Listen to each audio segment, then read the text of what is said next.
দুনিয়াতে আসো। আল্লাহর কসম, আল্লাহর কসম, আরে তোর সন্ন্য যদি তোর মায় দোয়া না করতো যায় নামাজের মুসাল্লায় দাঁড়াইয়া, পরীক্ষায় এ প্লাস তুই জীবনেও পাইতি না। ও সন্তান, তোর মা বাবায় যদি তোর জন্য আল্লাহর দরবারে না কান্না করতো, সন্তান টাকার মালিক হতে পারবি না।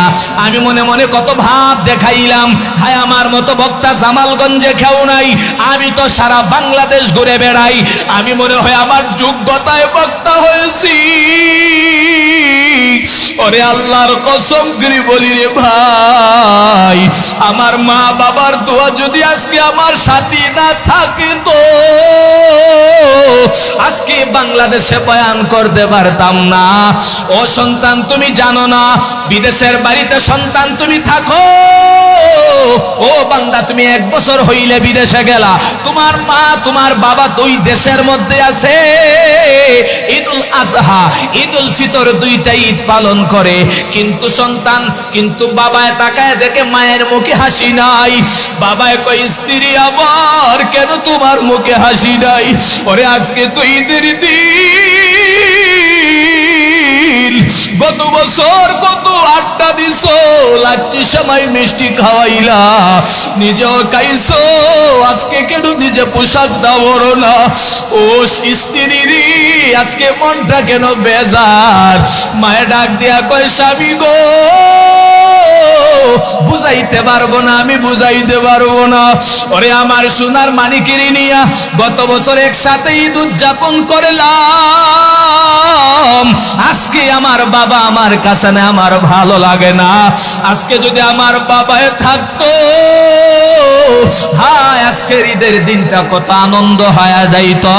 এর যুবক ভাই, বিদেশের বাড়িতে থাকো, টের পাও না মা বাবার কত কষ্ট। সন্তান বিদেশে মারা যায়, সন্তান অনেক সন্তান বিদেশে অসুস্থ হয়, মনে করেছো দুনিয়ার কেউ জানে না।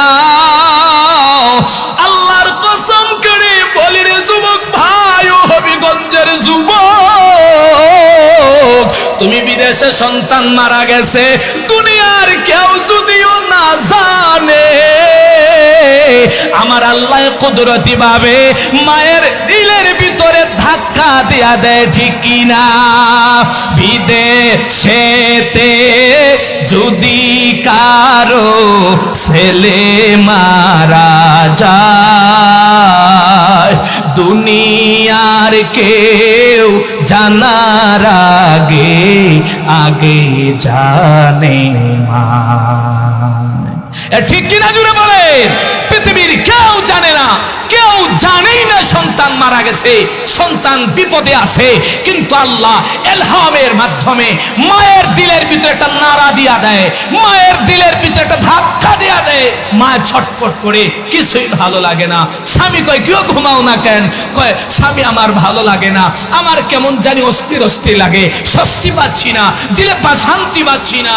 তাহলে কি করবা? আমার ছেলের একটা ফোন দেও। সন্তান রে ফোন দেয়, রিং হয় ধরে না, রিং হয় ধরে না, হঠাৎ করে কে জানে ধরে, কয় কে বলছেন?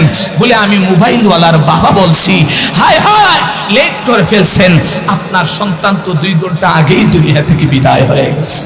আল্লাহু আকবার বলেন না, আল্লাহু আকবার বলেন। পৃথিবীর কেউ জানে না, পৃথিবীর কেউ জানে না, একমাত্র মা জানে। এজন্য মেরে দোস্ত, মার থেকে বড় দামি সম্পদ, বাবার থেকে বড় দামি সম্পদ এই পৃথিবীতে নাই। আজও যদি কারো মা বাবা বেঁচে থাকেন, কপাল আপনার। এই মঞ্চ থেকে বলে গেলাম, যদি মা বাবা বেঁচে থাকেন, মা বাবার পায়ে ধরে গিয়া ক্ষমা চাইও, আর বলিও, মা জীবনে কত কষ্ট দিলাম, আমাকে মাফ করিয়া দাও। মায়ে যদি মাফ না করে, খোদার কসম পঙ্গু হয়ে মারা যাবি, খোদার কসম বেঈমান হয়ে মারা যাবি। ঠিক কিনা জুড়ে বলেন? মায়ের কাছে গিয়ে ক্ষমা চাও। এই কথা যখন রাসূল বললেন, এক সাহাবী ধম করে দাঁড়ায় গেলেন, ইয়া রাসূলুল্লাহ, আমার তো মাও নাই বাবাও নাই, আমি কেমনে মাফ চাইবো?